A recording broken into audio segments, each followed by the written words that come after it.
Greetings all, Dr. X here. Welcome back. All right, today we're going to do a bank reconciliation with the related journal entries at the end. So the information we're given is that XW Enterprises, as of March 31st, 2024, their book balance was $5,718.60. Their bank balance on the bank statement was $5,219. So there's a difference. So we're going to reconcile that now. All the rest of this description, all it's telling us is where it got the source information here. So it looks like we have a couple of deposits in transit. We have 4 outstanding checks. It looks like there is an unrecorded ATM withdrawal, a bank service charge, and an NSF check, non-sufficient funds.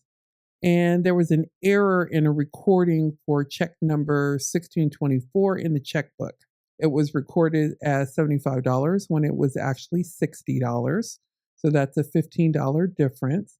And this ATM withdrawal was made by Zena White, the owner of the company, for her personal use. So let's start off first by doing the bank reconciliation. And we'll start the bank side of the reconciliation first.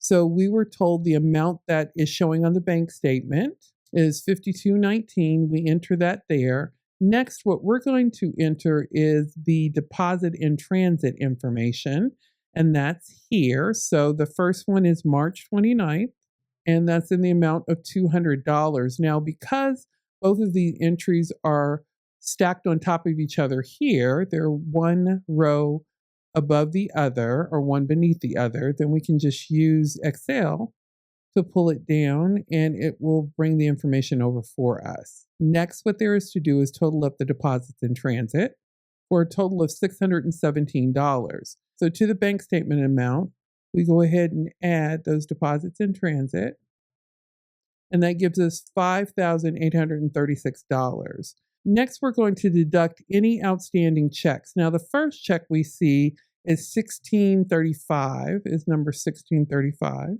and that's in the amount of $55.40. We can just pull those because of where those all live. All 4 checks live on the document. We just pull that down, and then we just subtotal the checks, sum them up. So our subtotal then is $815.40.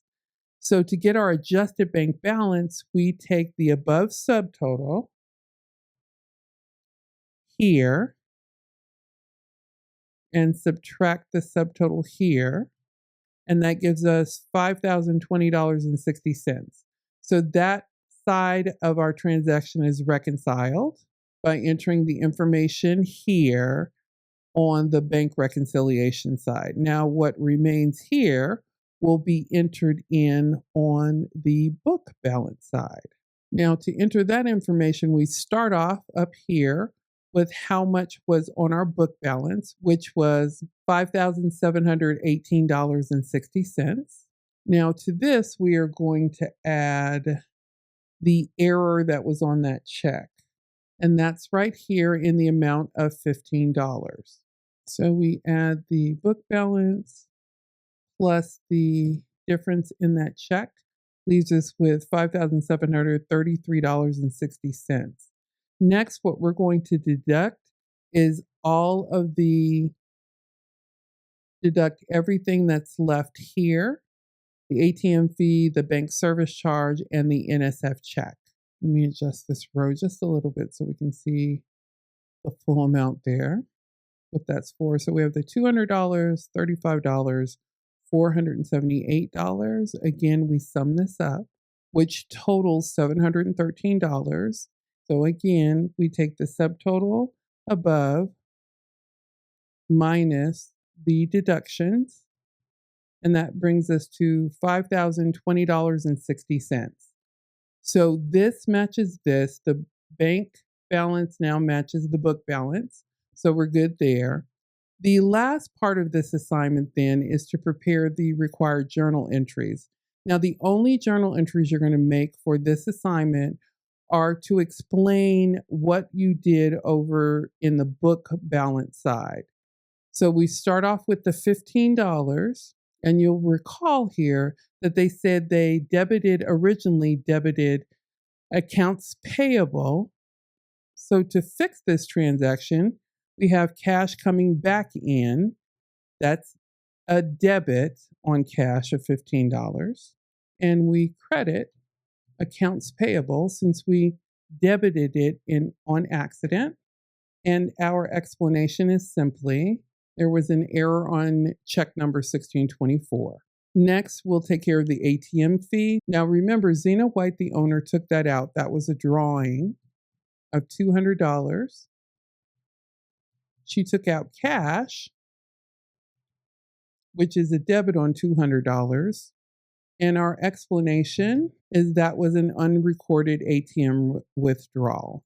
Next up is the bank service charge. Now remember, that is a bank service expense in the amount of $35. And we credit cash because that's how we take care of that fee in the amount of $35. And our explanation is that it was a bank service charge. And the final one is the NSF check. So that then gets debited to accounts receivable. And again, we are crediting cash for that amount. The explanation is that it was an NSF check. And that is all you do for your bank reconciliation assignment.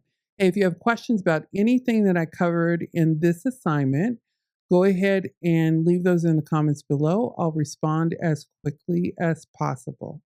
Thanks so much for watching and have a terrific day.